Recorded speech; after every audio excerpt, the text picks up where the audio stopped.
சிவாய நம்ம இப்போ நம்ம பார்த்துட்டு இருக்க முருகப்பெருமானோட அற்புதமான கோலம் வேறு எங்கேயுமே பார்க்க முடியாத ஒரு கோலம்.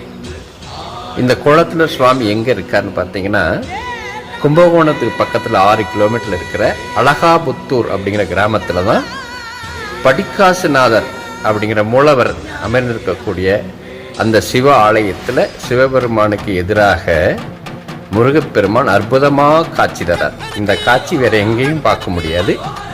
தனது இடது கையில் சங்கையும் வலது கையில் சக்கரத்தையும் கொண்டு இந்திர மயில் வாகனத்தில், அதுவும் இடதுபுறமாக மயில் இருக்கும். இதுவும் நீங்கள் எங்கேயும் பார்க்க முடியாது. 6 முகங்கள், 12 கைகள், 12 வெளிகளோட சுவாமி அருள்வாளிக்கக்கூடிய முருகப்பெருமான் அருள்வாளிக்கக்கூடிய அற்புதமான தலம் அழகாபுத்தூர்ல இருக்கு. கும்பகோணத்துலேருந்து 6 கிலோமீட்டர். சுவாமியை போய் அனைவரும் வணங்கணும். ரொம்ப அற்புதமான சுவாமி, வேறெங்கும் காண கிடைக்காத அருமையான கோலம் இந்த காட்சி. சிவாய நம சிவாய நம சிவாய நம.